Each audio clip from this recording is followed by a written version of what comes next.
Hello students, स्वागत है आप सभी का आपके अपने यूट्यूब चैनल परिचय टेस्ट पर। दोस्तों, आज का ये सेशन आपके लिए बहुत ज़्यादा महत्वपूर्ण है क्योंकि आज के इस सेशन में हम लोग सामाजिक विज्ञान क्लास 10th के विद्यार्थियों का एक नया चैप्टर है। उस चैप्टर का नाम दोस्तों जल संसाधन। क्या है?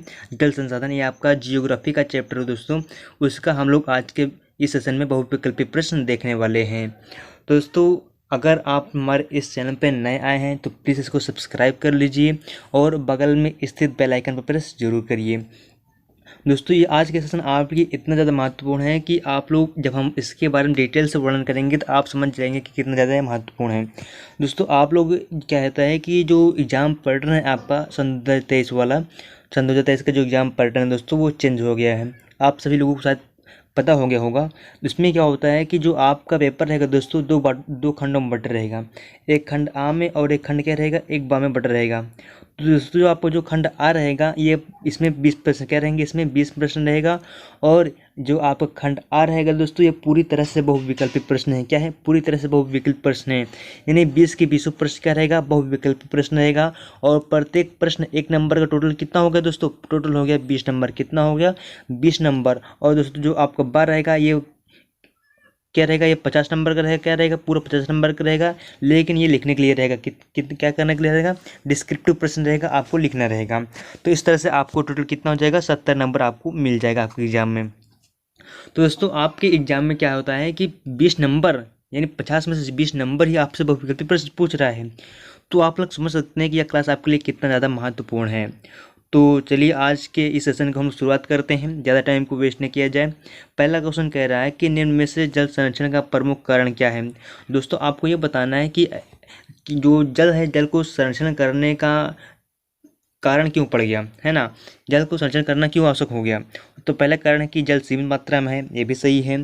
दूसरा क्या है कि जल तेजी से प्रदूषित हो रहा है, ये भी सही है। और पर्यावरण में जल कई स्थानों पे नहीं मिल पाता है ना। कहीं कहीं सूखा रहता है, कहीं कहीं पे एकदम क्या कहते हैं वहाँ पे पानी ही नहीं रहता है, और चीज़ें तेल निकलता है और भी चीज़ निकलती हैं, रसायन निकलते हैं। तो इन्हीं तीनों यानी जल की सीमित मात्रा है और तेज़ी से प्रदूषण हो रहा है जल में। और क्या होता है कि कई स्थानों में जल एकत्रित नहीं होता, नहीं मिल पाता है। इस कारण से दोस्तों होता क्या है कि जल का संरक्षण किया जाता है, अर्थात उपरोक्त सभी हो जाएगा। यानी तीनों रीजन है, यानी जल का सीमित मात्रा में है और जल तेजी से प्रदूषित हो रहा है और पर्यावरण में जल कई स्थानों में नहीं मिल पाता है। इस कारण से जल का संरक्षण कार्य किया जा रहा है। चलिए आगे बढ़ते हैं। अगला क्वेश्चन क्या कह रहा है। अगला क्वेश्चन कह रहा है कि देश के कुल विद्युत उत्पादन में जल विद्युत का योगदान कितने प्रतिशत है। दोस्तों, देश में जितना विद्युत उत्पादन होता है उसमें से जल से कितना विद्युत का उत्पादन किया जाता है आपको बताना है इसका परसेंटेज। तो दोस्तों, इसका पर कितना परसेंटेज है? 22%। कितना परसेंट है दोस्तों? 22% है। और अपने दोस्तों भारत में दो तरह से लाइटों को उत्पन्न किया जाता है, एक क्या कोयले के द्वारा और एक जल विद्युत द्वारा, एक ताप विद्युत और एक जल विद्युत द्वारा। तो इसमें कह रहा है कि जल के द्वारा कितना विद्युत पूरे भारत का कितने परसेंट विद्युत उत्पन्न किया जाता है। तो पूरे विद्युत का जितने पूरे अपने भारत में विद्युत का उत्पादन किया जाता है उसका 22% जल के द्वारा विद्युत का उत्पादन किया जाता है। चलिए आगे बढ़ते हैं। अगला क्वेश्चन क्या उसको हम लोग देख लेते हैं। अगला क्वेश्चन कह रहा है कि पृथ्वी के धरातल का कितना प्रतिशत भाग जलावृत है। दोस्तों, आपको ये बताना है कि जो पूरी पृथ्वी है, पृथ्वी के कितने भाग पर क्या कहते हैं कि जल घेरा है, क्या उस पर जल है। तो आप लोग जानते होंगे कि जो आप पृथ्वी है, पृथ्वी के चारों तरफ क्या है, पानी पानी है। इसका मतलब दोस्तों क्या होता है कि एक तिहाई क्या है, एक तिहाई भाग पर पानी है दोस्तों, और बचा कितना भाग, 1/14 बचा इस पे क्या है, इस पे भूमि है दोस्तों, और 1/3 भाग क्या है, पानी है। तो इसका मतलब दोस्तों एक तिहाई भाग पे क्या है, जल है। क्या है? पृथ्वी पर क्या है, जल है। तो आप करेक्ट आंसर क्या हो जाएगा, एक तिहाई, सॉरी 1/4 क्या हो जाएगा, एक तिहाई हो जाएगा। ये गलत हो गया दोस्तों। जो पृथ्वी के धरातल का एक तिहाई भाग क्या है, जल से भरा है। पृथ्वी 1/3 भाग से जल से क्या है, भरा हुआ है। अगला क्वेश्चन दोस्तों क्या है कि देश में 11वीं सदी में बनाई गई सबसे बड़ी कृत्रिम झील निम्न में से कौन सी है। दोस्तों, बहुत ज़्यादा महत्वपूर्ण क्वेश्चन है। क्वेश्चन कह रहा है कि देश में 11वीं सदी यानी मतलब कि क्या होता है कि 11वीं सदी, इसका मतलब क्या दोस्तों, इसका मतलब हुआ कि 10 से जो सेशन शुरू हुआ है में बनाई गई सबसे बड़ी कृत्रिम झील। जो कृत्रिम क्या तो दोस्तों जो मानव द्वारा निर्मित होती है, क्या होती है, जो मानव द्वारा इसका निर्माण किया जाता है।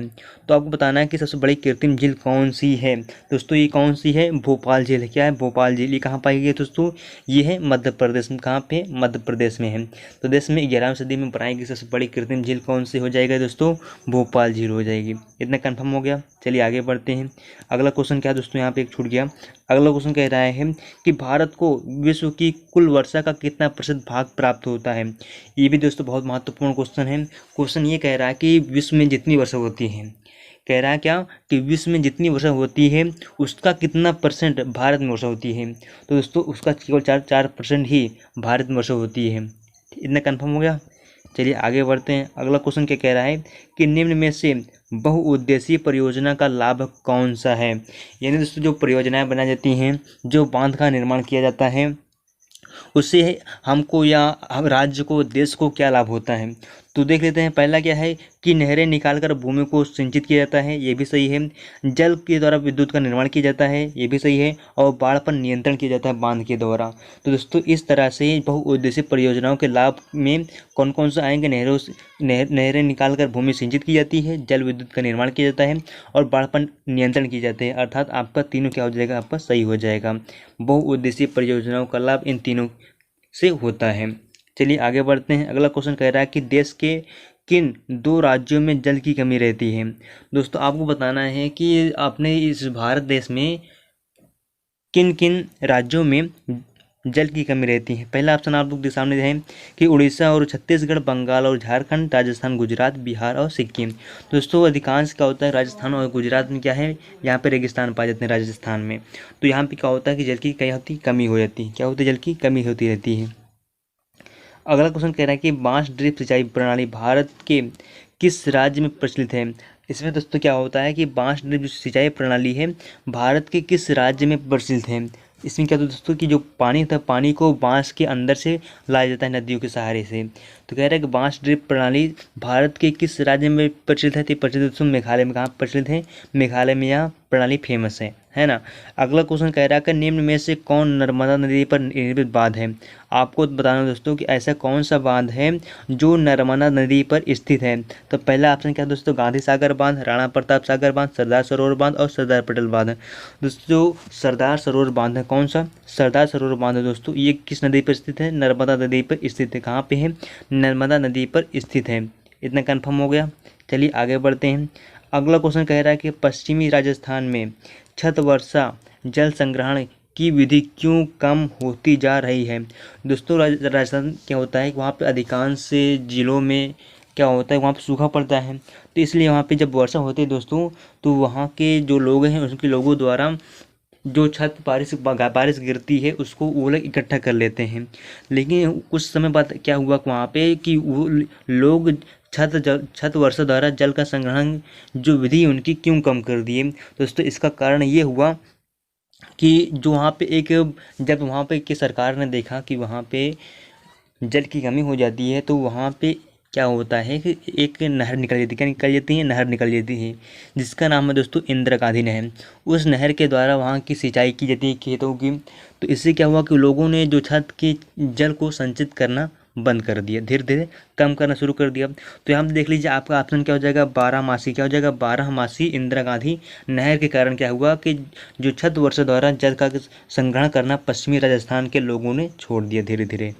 चलिए आगे बढ़ते हैं। अगला क्वेश्चन क्या कह रहा है उसको देख लेते हैं हम लोग। अगला कह रहा है कि भारत का वह राज्य जिसमें छत वर्षा जल संग्रहण ढांचों को बनाना प्रत्येक घर के लिए आवश्यक कर दिया गया था। दोस्तों आपको बताना है कि भारत का वह राज्य जिसमें छत वर्षा जल संग्रहण ढांचों को बनाना क्या कर दिया, प्रत्येक घर के लिए आवश्यक कर दिया था। कि वहाँ पर इतनी पानी कमी हो गई दोस्तों कि वहाँ पर क्या कर दिया कि जल को छत पर इकट्ठा, यानी जो बारिश होती है दोस्तों वो बारिश इकट्ठा करके बेकार नहीं जाने देते थे, उसको भी क्या कर देते थे, एक जगह एकत्रित कर देते थे, नीचे टंकी बना देते थे, वहाँ पर क्या होता पानी इकट्ठा हो जाता था। तो वह कौन सा राज्य दोस्तों, वह राज्य कौन सा, तमिलनाडु। क्या हो जाएगा आपका करेक्ट आंसर, तमिलनाडु आपका करेक्ट आंसर हो जाएगा। चलिए आगे बढ़ते हैं। अगला क्वेश्चन कह रहा है कि टंका शब्द को कौन सा विकल्प परिभाषित करता है। तो दोस्तों टंका शब्द क्या होता है कि इसे हम लोग आम भाषा में टंकी कहते हैं। क्या कहते हैं, टंकी कहते हैं। तो दोस्तों टंकियाँ क्या होता है कि जब बारिश होती थी तो बारिश जब पानी इकट्ठा होता था, इकट्ठा कहाँ करते थे, तो भूमि की दोस्तों क्या करते थे, भूमि में क्या करते थे, एक गड्ढे खोद कर उसमें क्या बनाते थे, टैंक बनाते थे। तो इससे जितनी बारिश होती थी उस बारिश को वहाँ पे टैंक में इकट्ठा कर लिया जाता था। दोस्तों यह प्रणाली कहाँ से पाई जाती थी, यह प्रणाली पाई जाती थी दोस्तों राजस्थान में। कहाँ पाई जाती थी, राजस्थान में पाई जाती है। तो दोस्तों देख लीजिए यहाँ पे कि पीने का पानी संग्रहित करने के लिए राजस्थान में भूमिगत टैंक को, जो भूमिगत टैंक नहीं तो दोस्तों उसी को बोला जाता है क्या, उसी को बोला जाता है टैंक का। क्या बोला जाता है, टैंक। क्या बोला जाता है, आपका ग नंबर आंसर करेक्ट हो जाएगा। इतना कंफर्म हो गया। चलिए आगे बढ़ते हैं। अगला क्वेश्चन कह रहा है कि निम्न में से कौन जल संरक्षण विधि राजस्थान में प्रचलित नहीं है। दोस्तों इसमें यह बताना है कि जो जल का संरक्षण किया जाता है इसमें से कौन सी ऐसी विधि है जो कि राजस्थान में नहीं प्रचलित है। तो कौन सी विधि दोस्तों, गुल। क्या है, गुल ही ऐसी विधि है जो राजस्थान में नहीं प्रचलित है। बाकी जोहड़, खादीन और टांग का जो विधि दोस्तों ये राजस्थान में पाई जाती है। इतना कंफर्म हो गया। अगला क्वेश्चन कह रहा है कि छत वर्षा जल संग्रहण की टैंक का विधि किस देश के किस राज्य से संबंधित है। आपको इसे बताना है कि जो छत वर्षा जल संग्रहण की टैंक का विधि है वो देश के किस राज्य से संबंधित है। तो दोस्तों अभी हम लोग बात करते चले आ रहे हैं कि यह विधि कहाँ पाई जाती है। यह विधि होती है दोस्तों राजस्थान। कहाँ पे, राजस्थान में यह अधिकांश विधि अपनाई जाती है। कौन सी, टैंक का विधि होती है। इसका अर्थ क्या होता है कि भूमिगत टैंकी। क्या होता है, भूमिगत टैंकी को ही हम लोग क्या बोलते हैं, टैंक का विधि द्वारा जल का संरक्षण किया जाता है।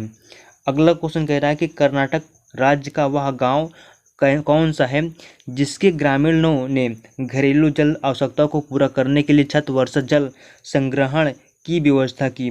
दोस्तों आपको ये बताना है कि जो कर्नाटक राज्य है, कर्नाटक राज्य का ऐसा कौन सा गांव है दोस्तों कि जिन्होंने क्या किया कि जल की आवश्यकता को पूरा करने के लिए छत वर्षा जल संग्रहण की व्यवस्था की। तो वो दोस्तों कर्नाटक का कौन सा गांव है, तो वह गांव कौन सा है, गंडाथुर। क्या है, एक गांव है। कहाँ का, कर्नाटक का। तो वहाँ के लोगों ने क्या किया कि जल को इकट्ठा करने के लिए वर्षा जल के द्वारा एकत्रित करना शुरू कर दिया, जल को इकट्ठा करना, है ना। तो कर्नाटक का कौन सा गाँव हुआ दोस्तों, तो वो हुआ गंडाथुर गाँव होगा। चलिए आगे बढ़ते हैं। अगला क्वेश्चन क्या है दोस्तों, very very very important question देख लीजिए आप लोगों के लिए। क्वेश्चन कह रहा है कि सलाल बांध किस नदी पर बना है। तो दोस्तों सलाल बांध किस नदी पर इसका निर्माण किया गया है। तो दोस्तों वो कौन सी नदी है, वो नदी दोस्तों चिनाब। क्या है, चिनाब नदी। चिनाब नदी पर दोस्तों कौन सा बांध बनाया गया है, सलाल बांध का निर्माण किया गया है दोस्तों। और यह आपके कितना महत्वपूर्ण देख लीजिए, 2020 में क्वेश्चन पूछा है। कौन सा कोड है, ओबी। आप ओबी कोड उठाकर 2020 का जो पेपर दोस्तों आप वहाँ देखेंगे तो वो क्वेश्चन आपको मिल जाएगा कि सलाल बांध किस नदी पर बना है। तो ये बना दोस्तों चिनाब नदी पर। कहाँ बना है, चिनाब नदी पर। दोस्तों आज का सेशन यहीं पे हम लोग समाप्त करते हैं। आज के लिए बस इतना ही। मिलते हैं हम लोग अगले सेशन में। और दोस्तों अगर आपको यह सेशन मेरा पसंद आया हो तो प्लीज़ उसको लाइक करिएगा और ज़्यादा से ज़्यादा अपने दोस्तों के पास शेयर करिएगा। ओके दोस्तों, thanks for watching my video.